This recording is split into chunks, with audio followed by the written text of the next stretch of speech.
Welcome to From Caving In to Crushing It, the podcast for those who find themselves immersed in adversity and choose to write their story instead of having others write it for them. I'm Drew Durrani, and I'm your host. Hey, Lion, so good to see you, man. Thanks so much for coming on. Drew, it's a pleasure to be here again. You're a great podcast host. Oh, thank you. Well, you're a wonderful human being, man. And I know we've only met like once, and it's funny. I have this spreadsheet that I track like how I meet people, and I see that Steve Ramona is the one who introduced us. So I want to thank Steve Ramona for the introduction. Steve's wonderful, and he's introduced me to some wonderful human beings, and he did not disappoint when he introduced me to Ryan, that's for sure. Thank you, So, Steve. it's what's interesting is there are times that, there are people I've known for most of my life, and I know them well. And then when I meet somebody and only known them for a short amount of time, I almost feel like I know some people better than the people I've known for 30 years. And I kind of put you and Steve in that category. It's just there's something that clicks that makes me feel like I've known you longer than I have. And I thank you for that. I don't know if you're making it easier for me or if that's just the way you are, or we were meant to reach each other, I believe. I think it has to do with openness and authenticity. Like, being an open book. Mm-hmm. Say, hey, look at me. Here I am. Here's all of me. Yeah. Take it or leave it. And then just being authentically me and you being authentically you. And that's a deep connection between two people. Absolutely. And those deep connections, providing we're authentic right from the beginning, can happen in milliseconds. And Exactly. And I feel it. So, Lion, I have people on here who have gone through stuff in their lives that some people couldn't even fathom. And my goal is to bring people on who have gone through something in life and made the decision not to give up, and rather made that decision to move forward and become stronger because of their adversity. My goal is to have people who are listening who believe that only they're going through it. I want them to know that you're never alone. You can always find somebody who've gone through something similar you've gone through, and ask for help. Because too many of us, especially men, are suffering in silence. So, and I know you haven't suffered in silence. You're a great spokesperson for speaking your true self. Another thing we talk about is that, people tell us life is linear when we're young. I know you went through it, I went through it. You think if you do all the right things in life, you're going to end up in this certain place, and inevitably something is always going to get in the way and make your journey a little more circuitous. And I know that happened to you because I've read a few things that you've written, which I'm still mesmerized by. If you could, for me again, and for the audience, reach back as far as you need to, and grab hold of that defining moment that really changed you, Lion, whether it was a tap on the shoulder or whether it was a 2x4 upside the head where something told you, Lion, there's a better way to live, and you may want to follow that path. You get a story for us? Oh, I've got lots of stories. So the question is which one to pick. When we were talking before the show, a memory came to mind, and that seems to be the one that wants to be told. Okay. So I grew up in Denver, middle-class family. My dad was a shopkeeper, and I felt lost most of my life. I was kind of looking for, where do I belong? Where do I fit? Who am I? Why am I? I was already interested in consciousness in the brain and psychology, even in elementary and junior high school. Mm-hmm. And it was reading books on psychic phenomenon and how to make ESP work for you and reincarnation. So I've been an explorer, but most of my life was spent in kind of this disconnected state. I didn't feel connected to my parents or my siblings or the dogs we had or the other people, and I was trying to find my way. So I would say I felt lost and disconnected. Right. I managed to get into the adventure program called Outward Bound when I was in college. And we were doing winter mountaineering, which means climbing 14,000-foot peaks in the winter. So in Western Colorado. Okay. So I was this kind of a lost college kid and trying to find my way. And there was this particular moment, even in the small group of 20 young people, I felt kind of lost and disconnected.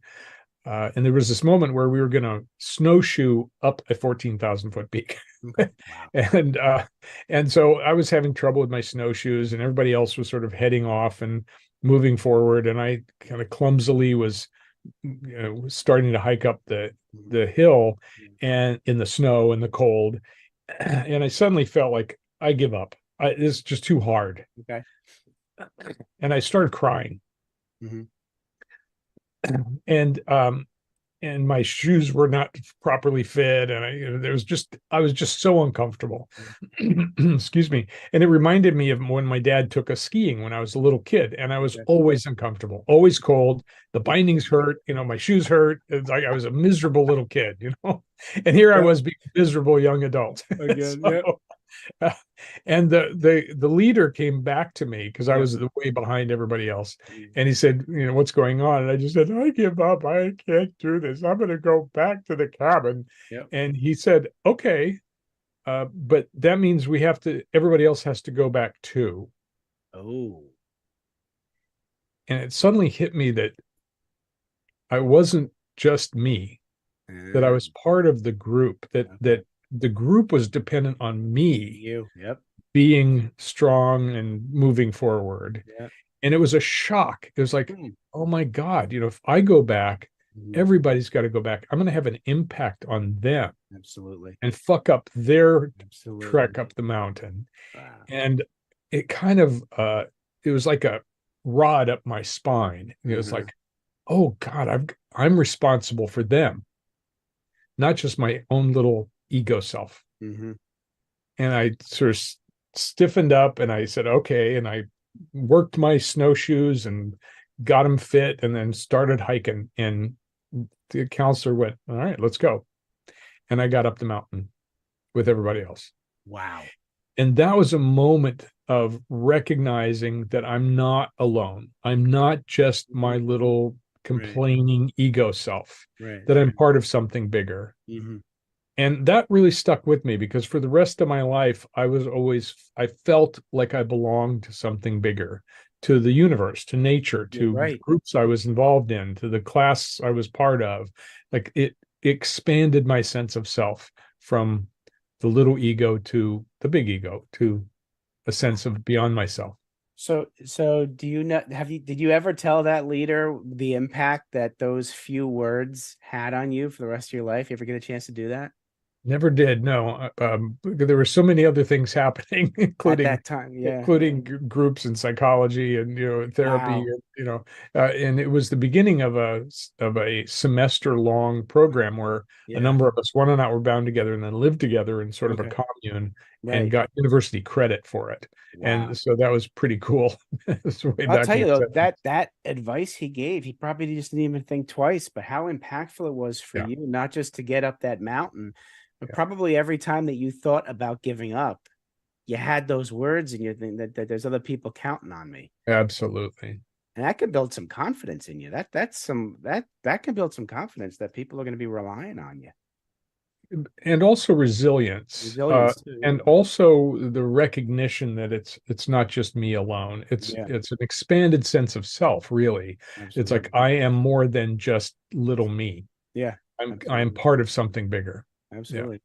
So after you got up to the mountain, what were your next ventures in life?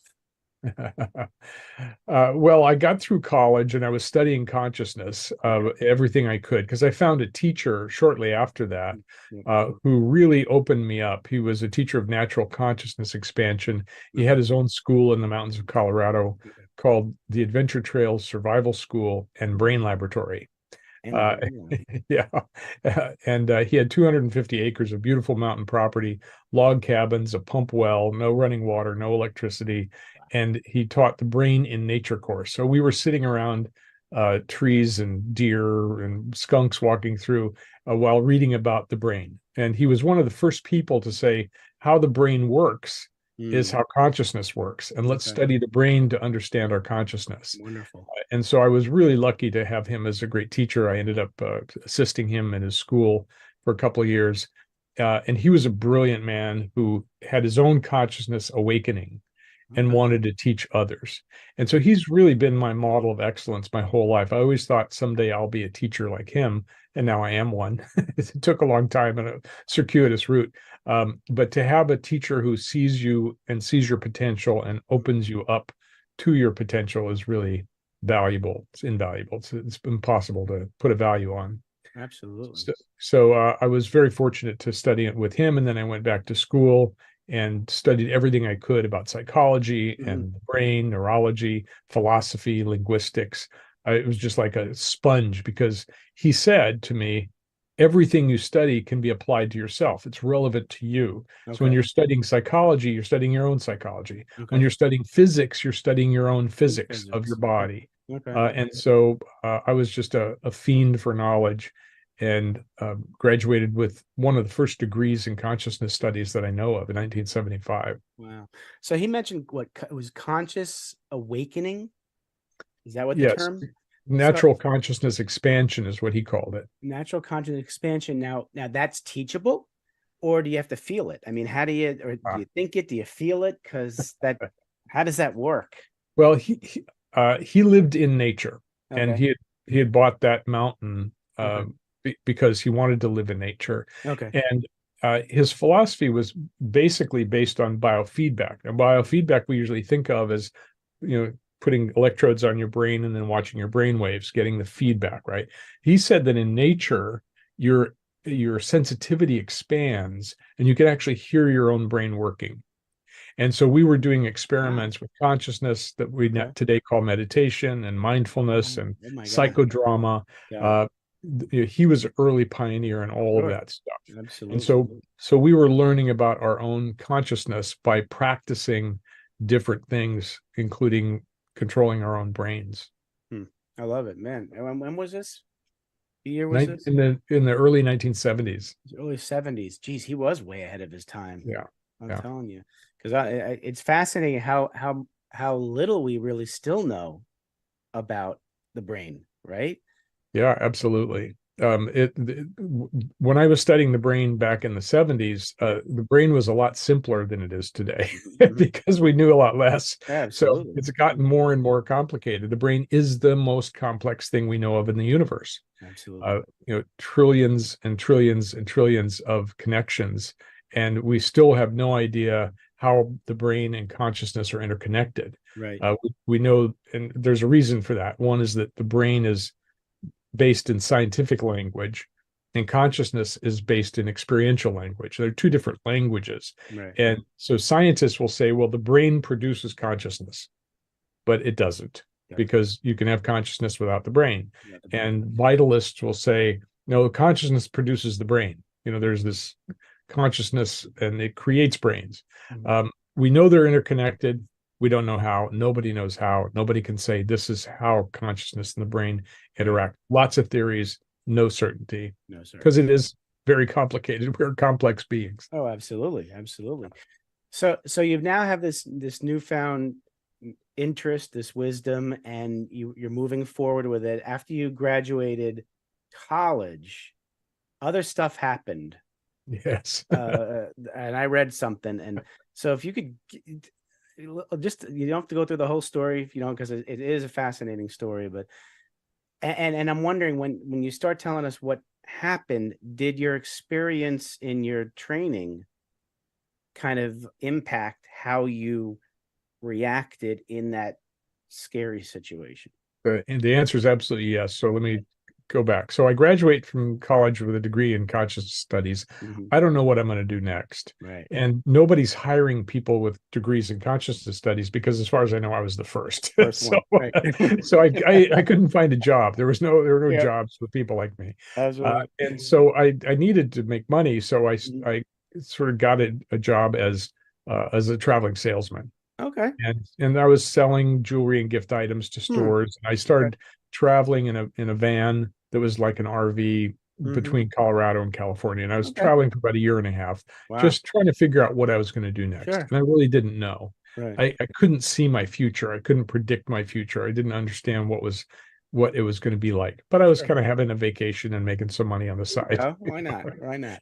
exploring. Yeah. Um, And I was pretty dissatisfied. I wasn't happy doing what I was doing because it wasn't purposeful. It was Of course. just to make money. Yep. And I was on my way between Las Vegas and LA one day, and traveling through the Mojave Desert. And there was a guy whose car had broken down. And one of my philosophies, being a nice guy, was to Mhm. stop and help people whose cars had broken down or they needed help. So Right. I stopped in the middle. It was about 110 degrees out, and there was this guy staring into his hood, staring into his engine, as if he knew what he was doing, and clearly he didn't. Mhm. And so I stopped and I said, "Can I be of help?" And he said, "Yeah, I just put $200 into her and she won't start." And I said, "Well, I'm heading into LA. Do you want to ride?" And he looked at me kind of funny and said, "Yeah, okay." And he took his duffel bags and suitcases and he brought them into my van, which was already pretty crowded. Yeah. But I figured I'd drop him off at some point. And Yeah. so we'd start traveling. We smoke a little pot together, get friendly. Yeah. And he ended up traveling with me for 3 days. Wow. And Okay. during that 3 days, Mhm. I grew to trust him. I'd send him on errands with a van. I gave him clothes to wear because he had raggedy clothes. Right. I gave him books to read. I was kind of took him under my wing. Hmm. And the third night we were camped out in the middle of nowhere, east of LA, and suddenly there was an explosion. Hmm. I was in the back of the van moving some things around in this crouch position between cabinets. He was in the front of the van listening to music. Explosion, something hits me in the head. I think maybe the gas stove exploded. I look up, the gas stove's intact. Then I look to my left and I see him in the front seat with a gun With pointed a at my head. gun pointed at you. Jeez. Okay. And my I was shocked, of course, and my Mm. head hurt. And I said, are you shooting at me?" It's like it was so out of nowhere. Yeah. And he said, shut up. And so I thought, okay, he's warning me. He wants to take my stuff. And at that point, it's like, fine, take it all. Leave me naked outside in the Hmm. desert where we were. Yeah. Yeah. And that's fine. Like it was like no attachment to anything in the Yeah. van, my Exactly. stuff. Like take it. Yeah. Yeah. But then he shot again, and another explosion. The second bullet missed me by a fraction of an inch, but I realized this is not a warning. He's going to kill me. Yeah. Yep. And at that point, I had a choice. I was in another choice point. It's like, what do I do? What do you do when you're about to die? I had studied death and dying and Buddhism and lots of topics Hmm. about that. And so I thought, okay, well, I don't want to die angry or upset. Okay. I want to die in peace. So the first thing I want to do is I want to clean up my past. Hmm. And so I kind of did this fast going through my past, and I asked forgiveness for anyone I had hurt, Okay. and I forgave all those who had hurt me because I wanted to die clean. Of course. Yeah. And he shot again. Third time, again, missed me by a fraction of an inch. I jumped. And so that was cleaned up. And then I started expanding up to God and Yeah. source and saying, I'm ready to come home. I wasn't expecting to come home quite so soon, but No. No. One. that is. And so I was in this peaceful place. There was this golden light coming down and filling me. And I was like, all right, that's cool. And I'm sort of looking down in the van. I'm outside my body and looking down at this little van with this little scene going on, Mm. and thinking that was amusing. That's, oh, look at the little people doing this Yeah. little dance. Jeez. And he shot a fourth time. And this time my head was thrown violently to the side Boy. and blood was rushing down. And I was back in my body, Back which in the was body. unusual because I Mm. thought I was supposed to be out of my body, Yeah. Right. because I was predicting death. Of But course. now I'm back in my body. Yeah. I'm bleeding, and I'm thinking, okay, now what? Uh, and I because I had studied anatomy and physiology and psychology, and I knew myself quite well, dance, mime. I was into all kinds of things. Mm. I knew my body quite well, so I did a scan of my body, and I knew about the brain. I thought, well, if the bullet went through my brain, something is missing. Yeah. Something's got to be missing. Right. Right. Right. I couldn't find anything missing. Huh. Like I felt intact. Yeah.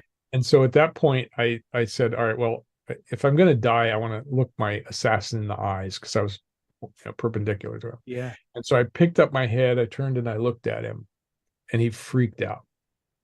And he said, "Why aren't you dead, man? You're supposed to be dead." And I didn't have an answer for that Mm. question. So I just Right. said, "Here I am." And he said, "That's too weird, man. It's too weird. It was just like my dream."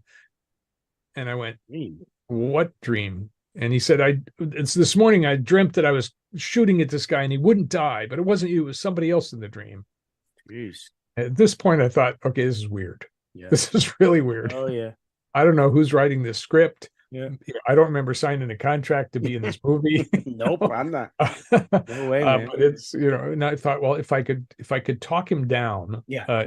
then he maybe wouldn't shoot me if I could Sure. keep him talking. Right. And so I began to talk very slowly. And every time I tried to talk, he said, shut up, shut up. And he was bouncing around the van, looking outside. There was nobody around anywhere. And so I just very slowly and calmly, and finally he came over and he looked down at me after a few exchanges and he said, does it hurt? And I realized that he was caring about me, Yeah. from wanting to kill me to caring about me. Caring about you. And Right. so, I knew enough about psychology that I sort of very slowly talked him down. And to make a very long story short, we ended up talking for 8 hours, Unbelievable. trying to figure out how to get out of this situation. Yep. It turned out he had been in jail. He didn't want to go back to jail. I didn't want to die. And so we had to figure out what was happening. But I asked him about him. I wanted to hear his story. Wow. And so he told me his story of growing up in poverty and drunk father beating him and going to the army and going AWOL and all kinds of adventures that he had. And I realized later that, his beliefs and his upbringing led him to his life of crime. Of course. Yep. My beliefs in my upbringing led me to being a young entrepreneur and making money and having all this stuff that he wanted, Right. Right. So there was something in both of our backgrounds that programmed us for our life. Yeah. And that led to more in-depth study, more than 100 workshops and trainings, trying to understand what that is. Yeah. Who are we? How do we become who we are? Yeah. And what can we do to change it if we don't like it? Yeah. So I know that it turned out that he let you go, you let him go, and you went your separate ways, which in and of itself is amazing. After that experience, where'd you go from there? Well, first, I didn't want to be on the road selling shit anymore. Yeah, I didn't think you would. That's done.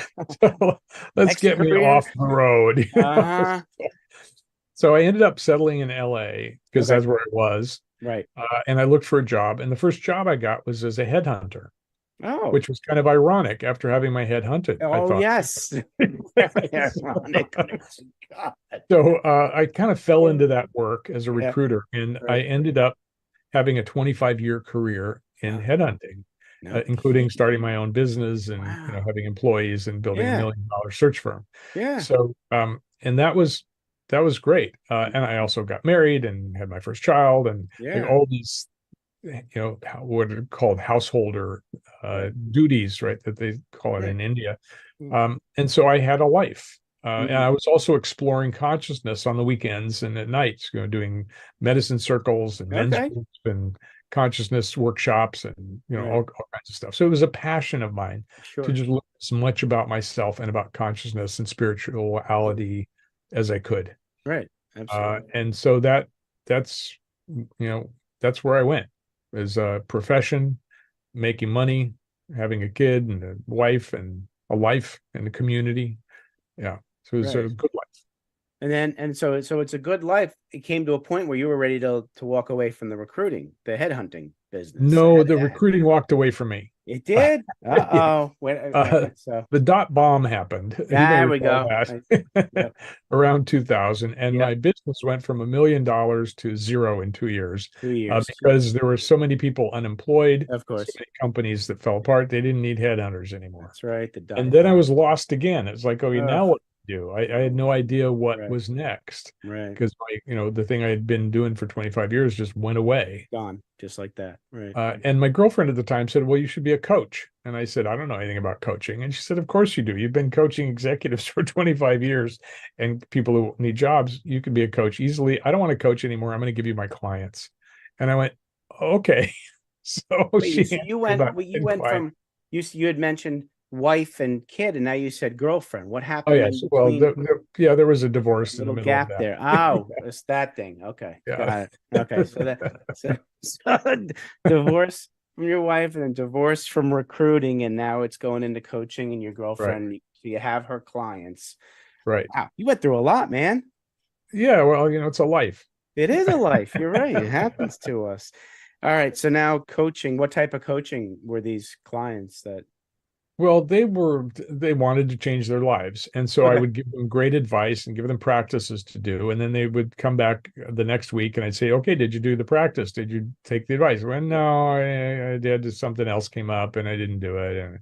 And that was frustrating Yeah. because I was giving them the best of what I knew, Yeah. Right. and they weren't taking it. And I realized there's something in the way here. And that led me to really look at what gets in people's way, what keeps them stuck. Yes. And after years of research, I realized it's their beliefs, their limiting beliefs, their negative beliefs. Right. And that's where I got passionate about belief change. I love Tried it. lots of different belief change technologies. And like most techniques, they worked kind of partially, sort of, So not yeah. for very long. Right. Right. And so I wanted to know what changes people permanently. Permanently. Wow. And so that was my passion and my study.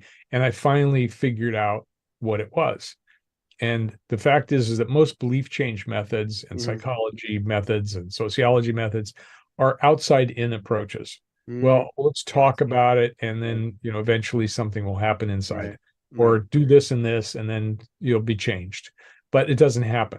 Change happens when it's multidimensional, when it impacts our physical self, our emotional self, our mental self, our spiritual self, our energetic self, our relational self, our cosmic self. Okay. So that's when real shifts happen, when it's a complete transformation, not just a little incremental change. Sure. Sure. And so I gathered together the processes that create transformational change. Okay. And I began sharing them with other people, both as a coach and as a teacher. And that's what led me to being who I am today, which is a teacher of this methodology called the Clear Beliefs Method of transformational change. Does the work start from within, though, Lion? It starts from within us, right? We have to work on ourselves. All the students, while they're learning these techniques to help others, have to work on themselves as well, using the same techniques, so they can actually experience the change for themselves. Right. Yeah. Too often we try to change all these external circumstances, think it's going to change us from within, where it's the other way around, really. Right. Right. So tell me the impact of your work now and how you're transforming and really helping people. I love the term permanently change their belief system. A lot of people aren't going to believe you on that one. Tell me how something can be permanently changed. Well, again, we are multidimensional beings, and we have all these dimensions to us. And beliefs come out of our experiences. Sure. Whether somebody tells us who we are or we figure it out ourselves, it's based on our experience. Experience is multidimensional. Right now, you're seeing and smelling and touching and feeling and hearing and thinking and emoting, right? They're all happening at once. Right. And so if beliefs are multidimensional and we are multidimensional beings, if our beliefs come out of experience and experience is multidimensional, we're multidimensional beings. The process to clear that thing, that conclusion, has to be multidimensional. It's got to impact all aspects of who we are. Absolutely. And so that's the key to permanent transformation, is when you clear it multidimensionally, it's gone and it doesn't come back. If you just work on the mental system, it's still there in the body and the emotions and the psychological self. Absolutely. If you were just beat on a pillow to clear it, that's good emotionally and physically, but it doesn't clear it from the mental or the historical memories part of us. But if you do it all at once, boom, it's gone and it doesn't come back. Okay. And for the average individual who wants to change, how long does this take? Does it depend on where they're starting off, or how much they adhere to the process? How does that work? Well, I could ask any client or how fucked up are you? Depends on how fucked up you are. Well, we may not think we're that messed up. No, that's true. That's true. Everybody's done some work on themselves. Otherwise, they wouldn't be listening to your podcast. That's true. So we have tens of thousands of beliefs that have accumulated in our lifetime, starting while we're still in the womb. Yes. Now, babies don't have mental beliefs, but they have experiential conclusions. Right. If the mother's feeling afraid, for example, because of a violent husband or war or poverty, the baby's feeling afraid because Oof, babies feel whatever the mothers feel. They're experiencing absolutely. what the mother's experiencing. Absolutely, So yes. a baby could conclude in the womb, the world isn't safe. I want to stay in here. Yeah. Yeah, Mhm. right. At least I'm protected in here. I don't Protected. want to go out Yeah. there. Now that's not a verbal conclusion; No. it's an experiential one, Sure. right? Sure. And Mhm. so then we come out and we're told who we are and what's right and what's wrong and what's good and what's bad and Mhm. all. We get accumulated beliefs Mhm. and conclusions Right. layered on top of each other over and Right. over and over again. Right. So the question is, which ones are interfering with your life? Because some Mhm. beliefs are good and Yeah. useful, like Right. look both ways before you cross the Of street. course. That's Yeah. a good belief for a child, also a good belief for an adult. True. You wouldn't want to clear that one No. because you No. get We'll hit by a keep that. truck, Yeah. right? But the core beliefs that are stickiest are Mhm. ones about the self. I'm True. no good. There's Mhm. something wrong with me. Mhm. I'll never be able to do it. I can't have it. Or cultural beliefs. We're not the sort of people who can become Mm. rich, Yep. Yep. or we always fail, Yeah. or Yeah. something bad's going to True. happen. So Absolutely. we look for what the interfering beliefs are in the psyche, and then we apply our process and clear them one by one. Okay. Most of us have 3 to 5 clusters of negative beliefs Okay. that are impacting our life. And so, how long does it take to clear the 3 to 5 clusters? Each cluster might be made of 10 or 20 beliefs. Mhm. It could take 3 to 6 months Okay. to really clear them out so that they're no longer interfering. Now, Hmm. there's still lots of other stuff that'll come up later that you have to clear, but now you have the technology to clear it. You know how to clear it. Right. And so when Right. it comes up, you just go, oh, yeah, we'll just apply the process and clear that Yeah. out of my way. So my understanding, what I in my research so far is like everything in our brain, we can't like delete it.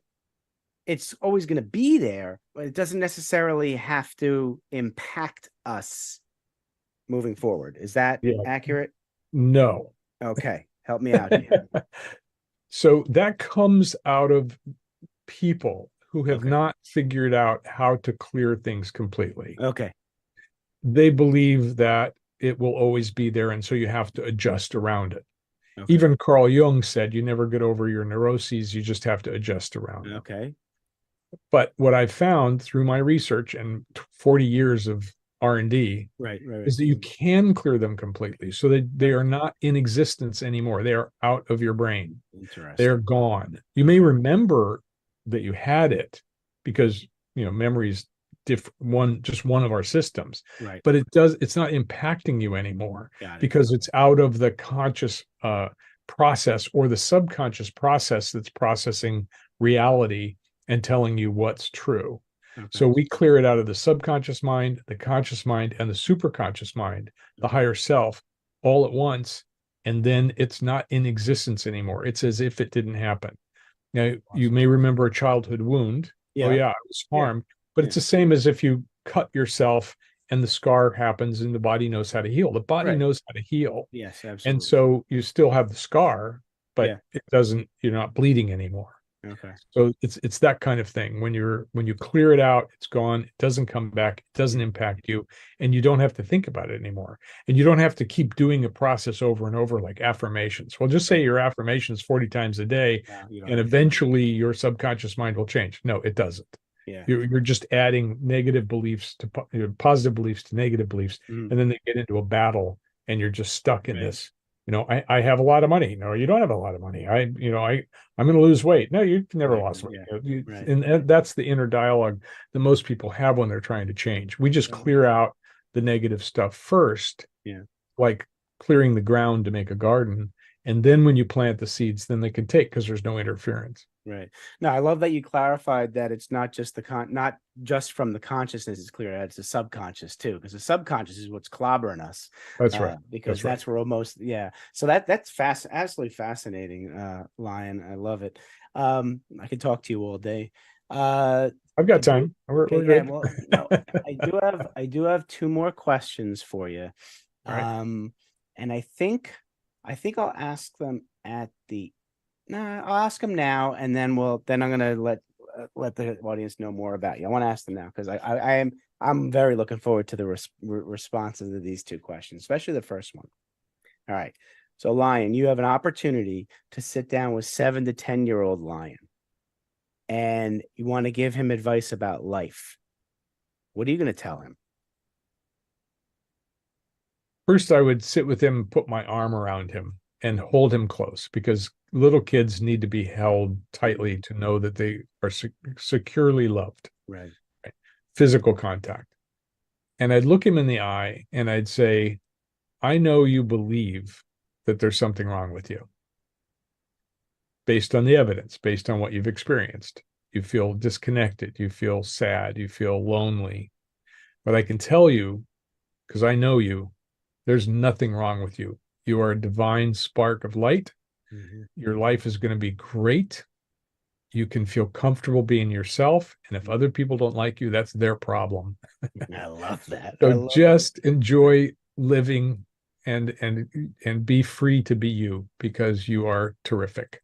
I love it. And I will be here at your side for the rest of your life, reminding you in your ear Yep. that you are a divine child of God.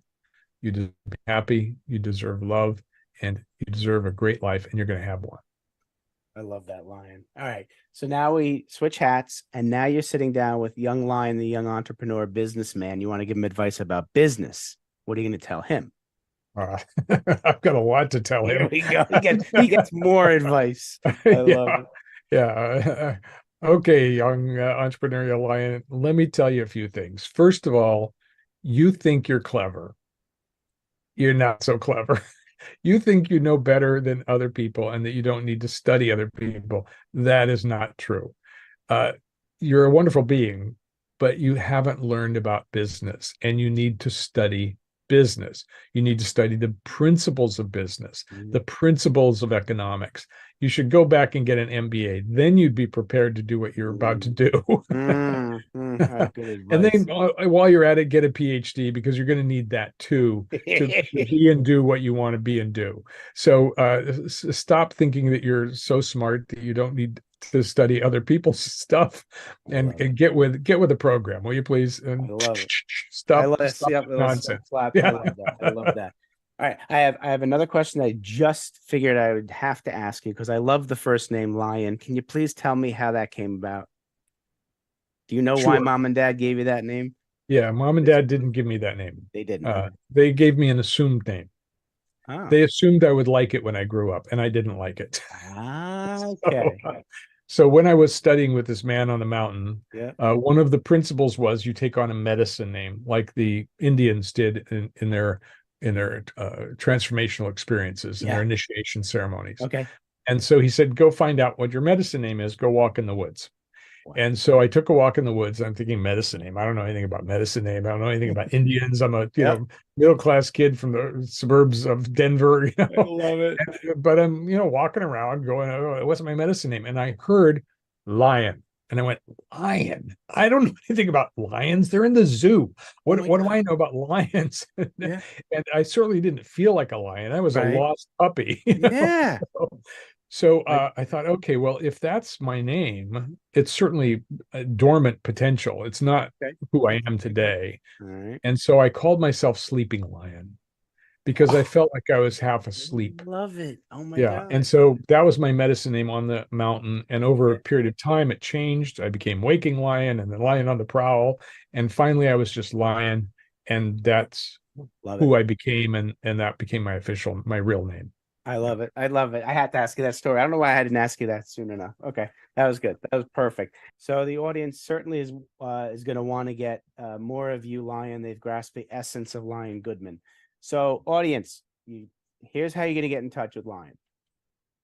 The first 5 people who email lion@clearbeliefs.com. Did I get that right? I got that right. Good. You will receive a $250 discount off of his $500 audio program called Clear Your Beliefs. If you put in the subject line, my name, Drew, and go to clearyourbeliefs.com, you will get that $250 discount. That sounds awesome to me. So I definitely encourage you to get in touch with Lion. Anything else you want the audience to know, my friend, before we depart? Yes. if there's a part of your life you don't like, let's say you don't like your relationship, or you don't like your job, or you don't like your financial situation, start by examining your beliefs about that topic. If you don't like your spouse, look into your beliefs about your spouse and about relationships. If you don't like your job, what do you believe about work? What do you believe about employment? What do you believe about yourself? Now, I do have a free ebook, which is also available on clearyourbeliefs.com. And in that ebook is an exercise called Belief Self-Diagnosis, which takes you through an exercise where you can examine your beliefs about many different topics, I think 20 different topics. And so begin examining your beliefs, because that's the source of whatever problems you have and also whatever goodness you have in your life. And so by clearing the negative beliefs that are holding you back, you can then create more positive beliefs that'll move you forward. So that's my advice to everybody, is start by examining your beliefs. There's a way to bring them up from the subconscious mind in that exercise, and then you'll see what's running your life, and then you can do something about it. I love that, man, because we all need to write our own stories instead of letting other people write it for us. Lion, thank you so much. I am so grateful that you're in my life, man. I love you. Keep doing what you're doing, man. You're a great, wonderful human being, and you're doing wonderful things to help people get rid of those negative belief systems, because we all deserve happy and fulfilling lives. So you may as well get in touch with Lion, and let's get rid of those negative beliefs we have of ourselves, because you all deserve a healthy and fulfilling life. Wouldn't you say so, Lion? I second that emotion, and and thank you for having me on your program, Drew. It's been a true pleasure. It's my pleasure too, Lion. All right, everybody, you go take care of yourselves. Be well. Thanks so much for listening. If you enjoyed the episode, please subscribe and give us a review to help others find it. I'd like you to answer this question. Are you living the life you want to live, or are you living the life others want you to live? I'd like you to think about that for a second, because I strongly suggest you live the life you want to live. If you want to learn more about what I stand for and my services and how I'm able to help many men get out of their own way, please go to my website at www.profitcompassion.com. Feel free to also email me at drew@profitcompassion.com. I'd love to have a conversation with you. Take care of yourself and choose to write your own story instead of letting others write it for you.